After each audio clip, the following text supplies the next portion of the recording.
Yausang hauba numitni Purna hoida Sunil amadi magi luinabi chak chara ama chasi haiduna pulli. Angang ne karine pumlang langlare. Sakhina yausangi fironi haiduna puthoklaga tholi. Aidi nakhoida chasi ishugi naga thengye lusi haigi tawramlibanine. Pharidana sida pulap lae. Sutina phangdabane pakhik chathorakpa ngamde aigasi. Tamona yausang ahoba sidi suti lay hairaklabadudadi hekta chelaklibasini. Hoine, moigi thabak sinadi hela natredo. Sunil na amuk ka helibani do chinbagi hairadi. Amuk toiba wariga sanaba phangkhidre huzikandi. Angangi su school tambagi wakhana se haibu sangde hai. Macha yengsinbaga sangkhidraba. Haimai bima, adudi kada yarani. Adubu ibema Normally na hey, nakhoina school thage hairise. Agyasiya, hojikandi adum nauna thanarabasida. Normally. Chahi manga taruk hairakpada thaw. Hojiktine normally ko. Insang semna sanaba warini. Birul anoba sechin birabadudadi angangdo harauduna kuichin cheli. Chakumso khongji makholna ngaihak aduda nili. Thoibi wari yauna thabak yang sili. Handak thabak tawbada khud yamna thure. College chatnaba hotnabaga yumgi thabak inkhang pumnamaksi hotnarakpada experience leiraba karmachari amagum phat leiduna amata chitha nanthahande. Pujari di Sunilgi loinabina oi. Mathel khara langbado haisingna silli.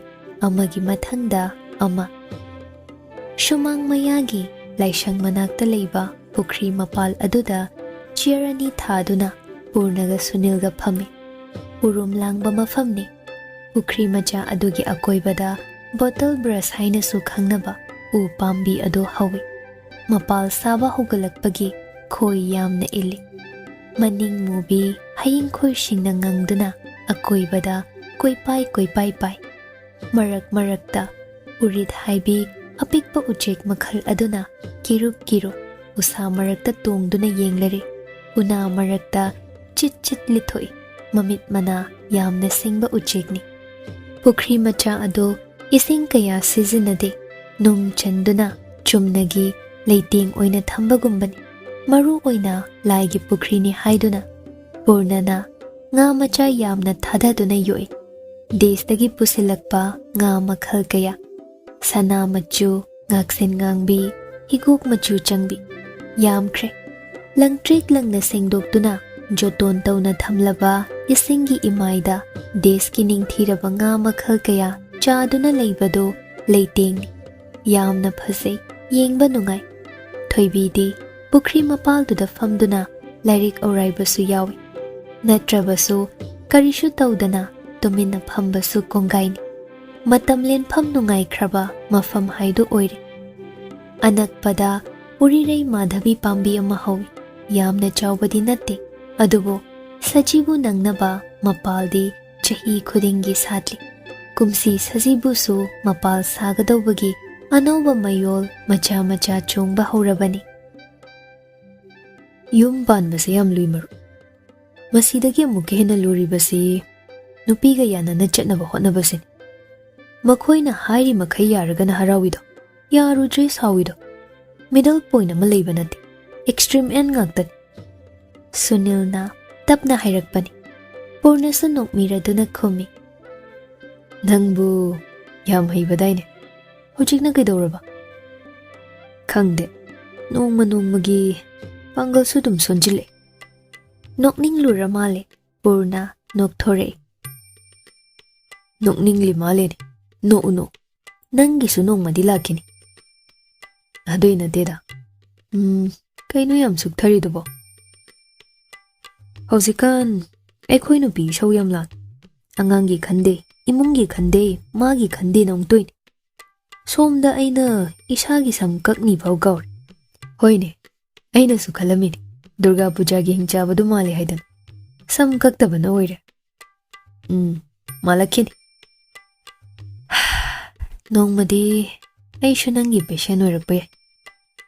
ꯑꯩꯈꯣꯏ ꯚꯒꯋꯥꯟ ಶ್ರೀ ꯀ꯭ꯔꯤꯁꯅꯗꯨꯕꯨ ꯀꯃꯥꯏꯅ manage ꯇꯧꯔꯤꯖꯥꯠꯅꯣ ꯈꯪꯗ꯭ꯔꯤꯅꯤ ꯅꯨꯄꯤꯁꯨ 13,000ꯒ 109 ꯍꯥꯏ ꯑꯩꯈꯣꯏ ꯅꯨꯄꯤꯒꯨꯝꯕ ꯉꯥꯛꯇ ꯑꯣꯏꯔꯝꯃꯗꯤ Shri ꯍꯔꯤꯁꯨ depression ꯅꯥꯅꯤ ꯑꯦꯡꯖꯥꯏꯇꯤ disorder ꯂꯩꯒꯅꯤꯕ ꯑꯁꯤꯕꯨ ꯋꯥꯅꯤ ꯂꯥꯏꯐꯀꯤ pressure ꯈꯖꯤꯛꯂꯛꯄꯗ ꯑꯗꯨꯛ timid ꯑꯣꯏꯕ ꯅꯦꯆꯔ ꯅꯣꯡꯃꯒꯤ ꯆꯔꯥ ꯇꯥꯟꯕ ꯃꯈꯣꯏꯗꯤ ꯀꯝꯗꯧꯔꯝꯕ ꯇꯥꯔꯤ ꯍꯥꯏꯅꯕ ꯂꯩꯗꯅ ꯃꯤ ꯃꯈꯜ ꯈꯦꯠꯅꯕꯒꯨꯝ vulnerability levelꯁꯨ ꯈꯦꯠꯅꯩ ꯊꯃꯣꯏ ꯌꯥꯝ ꯀꯟꯕ ꯊꯃꯣꯏ ꯌꯥꯝ ꯁꯣꯟꯕ ꯄꯨꯝꯅꯃꯛ ꯈꯪꯅꯕ ꯉꯝꯅꯔꯗꯕꯨ ꯃꯁꯥ ꯃꯊꯟꯇ ꯑꯥꯠꯃꯥꯘꯥꯠ ꯇꯧꯅꯈꯤꯗ꯭ꯔꯣ ꯄꯨꯛꯅꯤꯡ ꯋꯥꯈꯜ ꯅꯤꯡꯈꯥꯏꯕꯒꯤ ꯄꯟꯈꯩꯁꯤ ꯅꯪꯒꯤꯅ ꯑꯃ ꯑꯩꯒꯤꯅ ꯑꯃ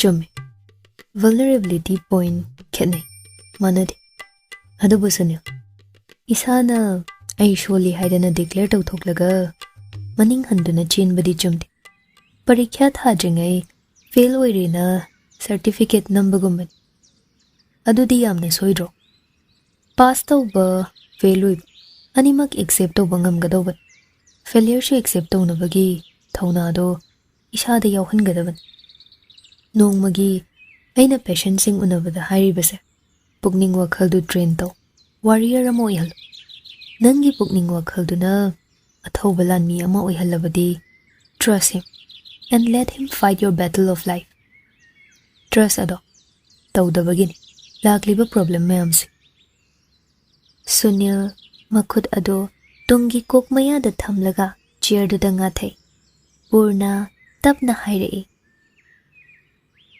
ꯅꯪ ꯅꯤꯡꯁꯤꯡꯂꯤꯕ꯭ꯔꯥ ꯁꯨꯅꯤꯜ ꯊꯥꯏꯅ ꯏꯕꯥꯅꯤꯅ ꯃꯗ꯭ꯔꯥꯁ ꯃꯦꯗꯤꯀꯦꯜ ꯀꯣꯂꯦꯖꯇ ꯏꯟꯇꯔꯟ ꯄꯨꯔꯤꯉꯩ ꯃꯇꯝꯗꯣ ꯅꯣꯡꯃ emergency wardta patient pumthan thanbadu ningsingli numitto bus accident ama tamthina thokpadagi asokpa masing yam kiban aikhoina ko chin badu khawa numit ado aiga yamna naknaruba patient ama leikidi ngahak aduda emergency ward ta aikhoi mayam bu kawidana aikhoi gi professor duna matang duda leitaban aibu yam solami hai कोना पाउतम duty ताकिबा sister Singh आई यामना कपकी सुने आईगी patient दा माना अहान बनी अदम ने attachment लेकी बस कनबा ngam हप्ता अमना की वखल न मरम ओइरगा नारुरगा सुती कारकपदा आईगी प्रोफेसर ना आईबु चैकी नंगुंबा मना कमाइना डॉक्टर ओइगदौरी कमाइना पेशेंट हैंडल तौगदौरी हाइदन मदुदगी अइना आईगी स्पेशलाइजेशन सब्जेक्ट से साइकेट्री खनखिबन अइगुंबा थमोय सोलबा कयागिदम वखलना नंबो पोरबा मखोय मयामकी अदुबु सुनिल अइना ngam-khidaba amadi leikre nangbu hojikta accept your failure to haibadaini hai rabasu ai shumiyoi banidana nangumba ama Sure. Migi awawa wari taba. Migi problem mayamgi share to fam ay oihan. Migi confront John ay na oiduna talib. Tasen bagi saruk to oiba sisu karawai. WakhaL si tumtharak pa matang yaw. Matang sida Professor Anger na ngang kibado. Ningsing lakpa higta. Asi hay na nokthore. Sunil na. Yam lu kredu yoradi wari se. Yengoi Sunil Miyoi bai khoigi WakhaL emotion saise araiba nati research tawriba makhai loiba naidraba space aman black hole theory gumba natraga lukhraba samudragi Mariana Trench ko ngauri to wari di nangna horaga ai di yumban kaiban gi matha saminasi na hobani Mariana Trench ta irup minasi diving to shi haibadi natini yumban kaiban gi mathadu degini Mariana Trench lomda laklibase lakbirano khit ado ekhoi nupina Kanyakumari chatningi hairini honeymoon phase kalan thokiba kuirida sum koirubagi wan nangsu yaradi chasi koiruba yai adudi ai suti matam yangkigi handakti phangdo mande April loirakpa dwaidadi yagadra yingse aduwaidi yum solon silambada kuyge ekoi ma se ichan macha manakta chator la o haidana kauriyada kuido yawri nungaiba paunida angang ani subado April swaida thongladawri adami leite adugi imana seba changdaba yaridawri handakti yum thogla roi hairi moisu nupa mayunga kari kari ngangnei haibra wari yamkri aina so phare phare gyantana angangdu unaro adana pharina hairaban o mi hengat bai wani ne dude wari do ichan macha gi angang unabagi wari romda lakle Kolkata gi hospital afaba kari kari lei haidana puthokne mamai be masakhina machani ngol manakta chatkrabadi tha ani ahum rom leirake hairani haibagi wasu hairi purnana loinana koiba chatpagi plan amuk singatli mathau chinkraba suti phangni phangloi khangdriba ani duna asa jawgi warini isai ama leibadu ningsingle ningkhaibada nandoba manglan phura sarunu sarunu chak tagle mayam punna sangoida chakluk thaduna chamine malaya hoi boicha hoi imung su kaure malaya mamadi nganta bizoi govinda da lingki haidana leiramde asum tauna harau harau chak chamine sunilga kalpanaga kuina lei thabaya roi haidana hobi hobi hanki Horen sandhyaya changlakpada yausangmai thabagi ibungoni tainda lengthokpagi thabak yam khrabani numit leitharakpa aduwaida malayana chingduna thoibibu puthore haino amunba machugi inafi amadi phane animak asangbana moirang phizil hatli phurit khudang akakpi asangba amalili musi musi koktaraklaba laibaki chandalne Tamya kori chelakpa pungfam adugi masekna yeibada charung sana tikthaduna panba haimun pharaba hainogum ningthikre mirak aduda kok likhattuna Jaipur inbi angang mayam yausang adugi akoibada liblibadu yeng madudagi aigya jate sorna arati haiba hore ikoi koina isai saktuna harinam soli dholok amadi kortalgi khonjel marakta yausangdo mai churaba matung imumuna tharaba maikhu paikhatlamlaga mairi chauna hogale angang mayam kaiduna jene khara amana noklaga khara amana kiduna malayaga thoibiga so halakle thongal lansilaktuna sumang yaurakpada purna leptuna lerame makhotta chaisel macha amasu paire manungdana yawi makhai chapi siki chapi paisa tara paisa kun Thoibi laiduk katpa thengkrani haiduna imungda praprap changki Malayadi phanduna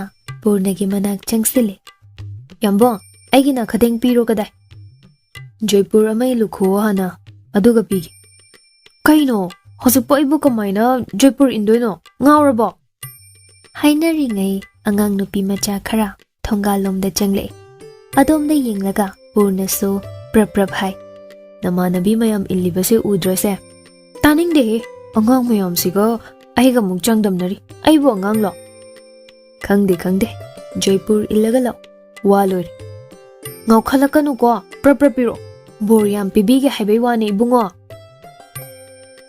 Malaya gi wata sinada angang mayam laklibaduda nakhadeng hapkadawagi khingduna leikre angang mayam do ngaihak ngaihali sandhya gi dhuk katri Katlaga sel hapke tauheide haiduna tanjadada malaya imungda praprap changlaga sakhida phi piyu nire sakhina magi brindabandagi leirakpa Jaipur angauba kangchek machuna mayek nambado lauthokduna pi nachom achauba ama thechiladuna malaya thogle sakhi sukum hai yengningladuna thoglaga sumangda famle aram chokri ama tharaduna thoibina dhok katkraba matungda angang mayam sel yeli adudagi malayana Jaipur dune nachom dune makhut masa thek duna jagoi sai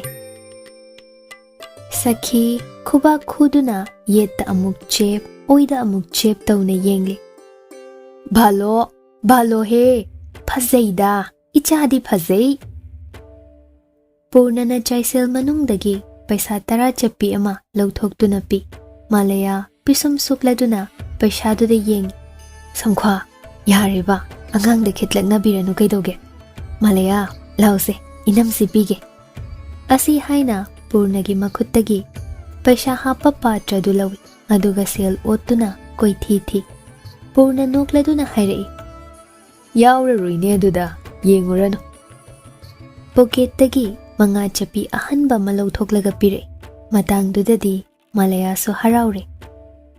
Asumna yausang ahoba numid asidi numidang wairamdo yamna langi. Leirak konsang minil na thali. Jak ising lushilakpa matang adudana amuk thabal makhol, lila makhol, mayan yansinay. Manipur gidi yamna chawkraba kumhaini. Ahal na ha angang khaktana tinba kumhaini. Tumlamday ngayhak aduda wari tawi matay manaw. Khangbra, thaina ne. Yausang sen khay halaaga aikhoy mamang lirakta aduda kobi huran ba chatli. Aine iche basantine nupida aikhoy ani khagyaw. Ataydi tamo chaw hoy tamo yai hoy khara chawraba nupa macha ngatani. Migi ingkhol matonduda ingbanasu trak chingsil. Adugane kobi huran bada soibadagi pharidana. Ingkhol mapunadi phudraga baba chaw noina phuriba. Baba chaw se sathibro. Jat thi khrapotni mayamna hainarini achawgi machingse machanupina lawre haidana. Ngarang na khoida chatpada laptak yenglakpado maro. Hoy, ingkhon matonda phamlida mani. Aduga thongal hek changakpada lehoba yumduna moigini. Ma chawisu chaptha yengaidana. Adudi udeda. Ingkhol mamangda ahalama phambadubadi uba. Imana di changucho haibani ngarangdo.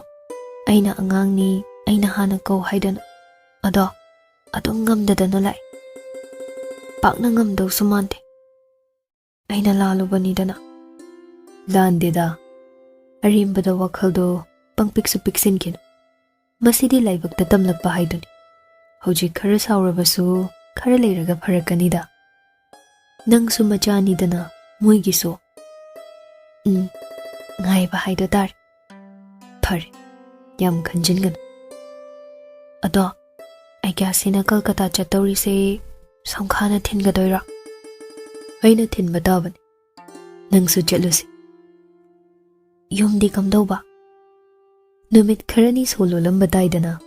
Aidi yaradi nangna chatninge haiba Kanyakumari do. Yausilurasira chatlingaida khanbani. Adubu yaroidor. Matang chaba matam amamuk yengsi. Adugiduna. Sum nahamuk nangna leibirakpa magazine da aduda yauba Vivekanandgi murti da madu ubada khangchat chatningluri. Aidi sadra oiringaida amuk chatlu. Imanabasinga yamna phazaba mafamni chatbe. Ima halaga chasi. Sunilga Kalpanaga su yawhansi. Inam Thaurani so handakti matha khara saba mal. Karigi maram hairakbro. Handak angang amasu yawgadaw mali chap chabadi khangdri hairami. Tamo Sunildadi wase tamdriba mali. Heima adudi matha sadoba wa nattida. Karigino matha saribo. Angang ahalda school damlakanda amagi plan tawgi khanjabazani. Chahi khara khetnahanba pamba mali. Chahi ahum khetnaradi yareda. Hoy, adubudi moigi apambani. Sunil darabadi haraujabada loidoripot. Angang yam pamjabani madi. Handa mukti thoibi tumin leikre paukhum khumlaktre. Purna haifet yenglei. Kidore. Tumninglabo. Tumningde. Tumin leikibaduda aidi tumninglaboi ningluri. Thoibi novel ama side table dudagi lamduna lauraga lim ki maingal nakalda khara changsili. Aduga chimai amamam hangdoktuna yengba hokre. ꯑꯍꯥꯟꯕꯗ ꯂꯥꯏꯔꯤꯛ ꯄꯥꯕ ꯃꯥꯜꯂꯝꯃꯤ, ꯑꯗꯨꯕꯨ ꯅꯠꯇꯦ꯫ ꯆꯦꯅꯥ ꯑꯃꯗꯒꯤ ꯆꯦꯅꯥ ꯑꯃ ꯍꯥꯡꯕꯗꯨ ꯑꯗꯨꯛꯀꯤ ꯃꯇꯤꯛ ꯊꯨꯈ꯭ꯔꯦ, minute ꯑꯃ ꯑꯅꯤꯃꯨꯛꯇ ꯀꯥꯟꯅꯩ꯫ ꯑꯃꯨꯛꯅ ꯃꯈꯨꯠ ꯈꯨꯠꯁꯥꯅ ꯍꯥꯡꯗꯣꯛꯂꯤꯕ ꯆꯦꯃꯥꯏ ꯃꯊꯛꯇꯨꯗ ꯇꯞ ꯇꯞ ꯊꯤꯟꯗꯨꯅ ꯂꯩ, ꯀꯔꯤꯒꯨꯝꯕ ꯑꯃ ꯉꯥꯏꯕꯒꯨꯝ꯫ ꯂꯥꯏꯔꯤꯛ ꯄꯥꯕ ꯅꯠꯇ꯭ꯔꯦ ꯈꯪꯂꯗꯨꯅ ꯄꯨꯔꯅꯅ ꯀꯧꯔꯛꯏ, "ꯊꯣꯏꯕꯤ, ꯏꯕꯥꯅꯤꯗꯤ ꯃꯇꯝ ꯈꯔ ꯉꯥꯏꯈꯤꯁꯤ." ꯊꯣꯏꯕꯤ ꯈꯪꯉꯣꯟ ꯑꯣꯟꯊꯣꯔꯛꯇꯨꯅ ꯄꯨꯔꯅꯗ ꯌꯦꯡꯉꯤ꯫ "ꯀꯩꯕꯣ? ꯑꯉꯥꯡꯕꯨ ꯍꯥꯏꯕ?" ꯃꯔꯣꯜ ꯊꯣꯛꯇꯕꯤ ꯑꯣꯜꯂꯤ, ꯃꯥꯅ ꯈꯜꯂꯤꯕ ꯋꯥꯈꯜ ꯂꯣꯏꯅꯃꯛ ꯍꯦꯛ ꯈꯪꯂꯗꯧꯅ ꯎꯔꯗꯧꯅ ꯍꯥꯏꯔꯛꯂꯕꯗꯨꯗꯗꯤ, "ꯅꯪꯕꯨ ꯍꯧꯖꯤꯛ ꯑꯉꯥꯡ ꯄꯥꯝꯃꯕꯣ?" "ꯀꯔꯤ ꯋꯥꯍꯪꯅꯣ ꯑꯗꯨꯕꯣ?" "ꯑꯩꯒꯤ ꯑꯣꯏꯅꯗꯤ ꯃꯇꯝ ꯈꯔ ꯉꯥꯏꯕ ꯄꯥꯝ꯫ ꯁꯤ ꯍꯥꯏꯗꯅ ꯑꯉꯥꯡ ꯄꯥꯝꯗꯕꯒꯤ ꯋꯥ ꯅꯠꯇꯦ. ꯅꯪꯒꯤ ꯈꯟꯕ ꯍꯥꯟꯅ ꯄꯥꯝꯕꯒꯤꯅꯤ. ꯀꯣꯂꯦꯖꯀꯤ ꯐꯥꯏꯅꯦꯜ ꯏꯌꯔ ꯀꯥꯕ ꯉꯥꯏꯈꯤꯁꯤ. ꯆꯍꯤꯁꯨ ꯑꯃꯇꯪ ꯉꯥꯏꯔꯦꯗꯅ ꯀꯥꯗꯧꯕ." "ꯍꯣꯏ ꯕꯥ, ꯑꯩꯕꯨ ꯀꯩ ꯍꯥꯏꯈ꯭ꯔꯒꯦ? ꯌꯥꯝꯕꯨꯡ ꯅꯪꯁꯦ ꯊꯜꯂꯦ ꯑꯋꯣꯏꯕ ꯌꯥꯝ." "ꯌꯥꯝꯕꯨꯡ ꯅꯠꯇꯦ, ꯁꯪꯈꯥ ꯀꯧꯔꯣ. ꯌꯥꯝꯕꯨꯡ ꯍꯥꯏꯗꯤ ꯃꯕꯨꯡꯗ ꯀꯧꯕ, ꯁꯪꯈꯥ ꯍꯥꯏꯔꯒꯅ ꯃꯄꯨꯔꯣꯏꯕꯗ." "ꯉꯝꯃꯔꯣꯏꯒꯦ, ꯉꯁꯤꯒꯤ ꯑꯣꯏꯅꯗꯤ ꯌꯥꯝꯕꯨꯡ ꯑꯗꯨꯝ ꯀꯧꯔꯅꯤ." ꯑꯁꯤ ꯍꯥꯏꯅ ꯊꯣꯏꯕꯤ ꯍꯥꯡꯗꯣꯛꯂꯤꯕ ꯂꯥꯏꯔꯤꯛ ꯑꯗꯨꯅ ꯃꯃꯥꯏꯗ ꯎꯞꯁꯤꯜꯂꯤ꯫ ꯄꯨꯔꯅꯁꯨ ꯇꯨꯃꯤꯟ ꯂꯩꯔꯝꯕꯗꯒꯤ ꯅꯣꯛꯊꯣꯔꯛꯏ, ꯑꯗꯨꯒ ꯈꯣꯟꯖꯦꯜ ꯇꯞꯊꯗꯨꯅ ꯍꯥꯏꯔꯤ, "ꯑꯗꯨꯅꯅꯦ, ꯆꯍꯤ ꯑꯃꯒꯤ ꯃꯅꯨꯡꯁꯤꯗ ꯈꯔ ꯀꯣꯏꯕ ꯆꯠꯍꯧꯔꯁꯤ. ꯀꯗꯥꯏ ꯀꯗꯥꯏ ꯆꯠꯅꯤꯡꯉꯤ ꯍꯥꯏꯕꯅꯣ?" ꯊꯣꯏꯕꯤ ꯃꯣꯜꯂꯤ ꯃꯣꯜꯂꯤ ꯑꯣꯟꯁꯤꯜꯂꯛꯇꯨꯅ ꯈꯨꯝꯂꯛꯏ, "ꯐꯣꯔꯦꯟ ꯂꯝꯁꯨ ꯍꯥꯏꯕ ꯌꯥꯒꯗ꯭ꯔꯣ?" "ꯐꯣꯔꯦꯟ ꯍꯥꯏꯗꯤ ꯃꯣꯔꯦꯔꯣ?" "ꯅꯪꯅ ꯑꯩꯕꯨ ꯑꯣꯗ꯭ꯔꯦ ꯍꯦꯕꯔꯟ ꯃꯥꯜꯂꯤ ꯍꯥꯏꯗꯨꯗꯤ ꯂꯟꯗꯟꯒꯤ ꯅꯠꯇ꯭ꯔꯕ, ꯃꯣꯔꯦꯒꯤꯔꯣ ꯑꯗꯨꯗꯤ?" ꯄꯨꯔꯅ ꯈꯨꯕꯥꯛ ꯃꯌꯥꯏꯗꯨꯗ ꯈꯪꯌꯦꯡ ꯌꯦꯡꯉꯤ꯫ "ꯁꯝꯕ꯭ꯔꯨ ꯑꯃ ꯈꯨꯕꯥꯛ ꯃꯌꯥꯏꯁꯤꯗ ꯊꯨꯡꯕꯗꯣ ꯃꯨꯁꯤ ꯃꯨꯁꯤ ꯇꯧꯔꯛꯏ ꯈꯜꯂꯤꯁꯤꯗꯤ ꯐꯣꯔꯦꯟ ꯀꯣꯏꯔꯝꯗꯥꯏ ꯑꯣꯏꯔꯦꯀꯣ." "ꯁꯝꯕ꯭ꯔꯨ ꯑꯃꯨꯠꯄꯗꯣ ꯀꯥꯖꯜꯅ ꯑꯃꯨꯛ ꯅꯝꯁꯤꯟꯕꯤꯒꯦ ꯀꯗꯥꯏ?" ꯑꯁꯤ ꯍꯥꯏꯅ ꯄꯨꯔꯅꯒꯤ ꯈꯨꯕꯥꯛꯇꯣ ꯄꯥꯏꯗꯨꯅ ꯆꯤꯡꯁꯤꯜꯂꯤ, ꯑꯗꯨꯒ ꯁꯤꯊ ꯁꯤꯊ ꯅꯣꯛꯆꯩ꯫ ꯄꯨꯔꯅꯁꯨ ꯅꯣꯛꯏ꯫ ꯄꯨꯔꯅ ꯃꯈꯨꯠꯅ ꯑꯣꯟꯈꯠꯂꯛꯇꯨꯅ ꯊꯣꯏꯕꯤꯕꯨ ꯆꯤꯡꯁꯤꯜꯂꯒ ꯀꯣꯟꯕꯤꯔꯛꯏ, ꯑꯗꯨꯒ ꯇꯞꯅ ꯇꯞꯅ ꯃꯁꯝꯗꯨꯗ ꯅꯥꯟꯕꯤ꯫ "ꯍꯌꯦꯡꯋꯥꯏꯅꯦ, ꯀꯜꯄꯅꯥꯗꯧꯅ ꯏꯁꯧꯗꯤ ꯂꯥꯡꯉꯛꯀꯅꯨꯀꯣ." "ꯀꯩꯕꯣ?" "ꯑꯉꯥꯡ ꯑꯍꯜꯒ ꯑꯉꯥꯡ ꯌꯥꯏꯃꯒ ꯆꯍꯤ 3 ꯈꯛ ꯈꯦꯠꯅꯍꯜꯂꯤ ꯍꯥꯏꯗꯅ." "ꯌꯥꯏꯃ ꯍꯥꯏꯕ, ꯑꯇꯣꯝꯕ ꯅꯠꯇꯕ?" "ꯍꯣꯏ, ꯑꯩꯈꯣꯏꯒꯤꯗꯤ ꯃꯤ ꯌꯥꯝꯗꯦ, ꯃꯤꯔꯣꯜ ꯂꯩꯇꯦ." ꯄꯨꯔꯅ ꯋꯥ ꯍꯥꯏꯕ ꯂꯣꯏꯗ꯭ꯔꯤꯉꯩ ꯊꯣꯏꯕꯤꯅ ꯃꯔꯛ ꯄ꯭ꯔꯞ ꯄ꯭ꯔꯞ ꯊꯠꯂꯤ꯫ "ꯉꯝꯃꯣꯏꯀꯣ ꯑꯩꯗꯤ, ꯀꯤꯖꯩꯌꯦꯕ." "ꯍꯧꯖꯤꯛꯇ ꯑꯉꯥꯡ ꯌꯥꯎꯗꯕꯒꯤ ꯄꯤꯁꯨꯝ ꯁꯨꯛꯇꯅ ꯌꯦꯡꯉꯝꯃꯒ ꯀꯤꯖꯩ ꯍꯥꯏꯕꯨ ꯀꯔꯤꯅꯣ?" "ꯁꯨꯝ ꯑꯃ ꯄꯥꯝꯕꯒꯤ ꯍꯥꯏꯕꯅꯤ. ꯑꯗꯣ ꯑꯉꯥꯡ ꯎꯅꯕꯁꯦ ꯌꯥꯝ ꯂꯨꯕ, ꯁꯤꯕ ꯆꯪꯕꯒꯤ ꯂꯪꯗꯥꯏꯅꯦ ꯍꯥꯏꯅꯔꯤꯗꯨꯗꯤ. ꯐꯤꯜꯝꯗꯒꯗꯤ ꯂꯥꯎꯕꯋꯣ ꯈꯣꯡꯕꯋꯣ, ꯑꯣꯄꯔꯦꯁꯟ ꯇꯧꯔꯁꯨ ꯄꯨꯛ ꯇꯪꯈꯥꯏ ꯑꯃ ꯈꯥꯏꯗꯣꯏꯅꯦ ꯍꯥꯏ. ꯑꯩꯒꯤꯗꯤ ꯍꯥꯏꯔꯤꯁꯤꯅꯤ, 1-2 ꯐꯥꯎꯗꯤ ꯁꯤꯕ ꯆꯪꯕꯗꯣ ꯃꯃꯥ ꯑꯃ ꯑꯣꯏꯅꯤꯡꯂꯨꯕꯒꯤ ꯃꯥꯌꯣꯛꯅꯔꯒꯦ. ꯃꯗꯨꯒꯤ ꯃꯈꯥ ꯇꯥꯕꯗꯨꯗꯤ ꯀꯤꯖꯩ." "ꯍꯩꯍꯩꯗꯦꯗ ꯁꯅꯥ, ꯀꯩꯅꯣ ꯁꯦꯔꯥꯟ ꯇꯨꯔꯥꯟ? ꯀꯩꯁꯨ ꯇꯧꯔꯨꯏꯌꯦ, ꯑꯩꯅ ꯀꯩꯁꯨ ꯇꯧꯍꯜꯂꯨ. ꯑꯗꯨꯒꯨꯝꯕ ꯋꯥ ꯍꯥꯏꯒꯅꯨ. ꯑꯩ ꯅꯨꯡꯉꯥꯏꯇꯦ, ꯐꯠꯇꯦ, ꯍꯩꯍꯩꯗꯕ ꯋꯥꯅꯤ." ꯊꯣꯏꯕꯤ ꯈꯟꯖꯤꯜꯂꯨꯔꯕꯗꯤ ꯀꯤꯖꯕ ꯄꯣꯛꯏ꯫ ꯋꯥꯈꯜ ꯑꯉꯥꯡ ꯑꯣꯏꯔꯤꯕꯒꯤꯔ ꯅꯠꯇ꯭ꯔꯒ ꯃꯤꯑꯣꯏꯕ ꯑꯃ ꯑꯣꯏꯅ ꯁꯤꯕ ꯍꯥꯏꯕ ꯋꯥꯍꯩꯁꯤ ꯇꯥꯕꯇꯗ ꯑꯀꯤꯕ ꯄꯣꯛꯄꯒꯤꯔ? ꯆꯨꯝꯃꯤ, ꯂꯦꯡꯂꯤ ꯄꯥꯜꯂꯤꯕ ꯖꯤꯕ ꯄꯨꯝꯕ ꯑꯁꯤꯕꯕꯨꯗꯤ ꯀꯤꯖꯩ꯫ ꯀꯟ ꯊꯧꯔꯕ ꯃꯍꯥꯄꯨꯔꯨꯁ ꯀꯌꯥꯁꯨ ꯑꯁꯤꯕꯗꯤ ꯖꯣꯏ ꯇꯧꯕ ꯉꯝꯅꯗꯦ꯫ ꯑꯀꯤꯕ ꯍꯥꯏꯕ ꯄꯣꯠꯁꯛꯁꯤ ꯑꯁꯤꯕꯅꯤ ꯍꯥꯏꯅ ꯎꯠꯂꯕꯁꯨ ꯇꯥꯐꯝ ꯊꯣꯛꯄ ꯃꯇꯥꯡ ꯑꯣꯏꯔꯦ꯫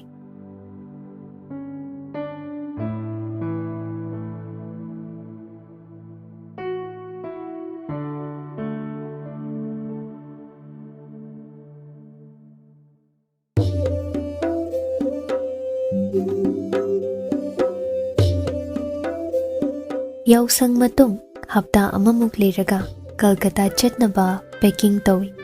Thoibidi ahanba Manipurgi mapalamda chatpani.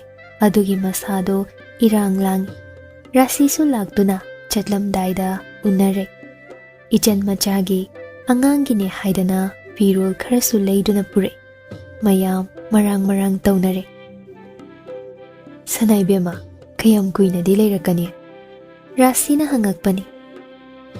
Tha ani mukti leirakpa yaiye. Ichanupido masa khara sol. Khangdre tawdoise Rasi. Lamsina thapnabasidane sadsa chatpa yaba mafamsu natre. Thape hairasu Manipur manungda leiradi amuk phaba. Hoida sanay bema kaishu kaidese. Lam koiba oina hek chatbiruru. Noina khare yengsilamuko angang singse imausi sune mathanta wa haudauribani. Tawjasanuda magidi mathauni. Yumsi mana puba heiradawni haujikti. Ahal anido wari ngaihak sai. Angang singi macha singi maramda ngaktani. Rasi fana kuina leirami phamduna nungdang wairam hanki. Mathangi nonganbada ayuk pung 10 adwaida jatra tawrakle yumdagi. Boichana thindure PURNAgi garida airport phauba. Nganta yausilaktuna check-in tawi. Security pass mathang. Adudagi ne tana boarding taunaba leiriba phampham singduda famduna ngaire. Khongchat adugidamak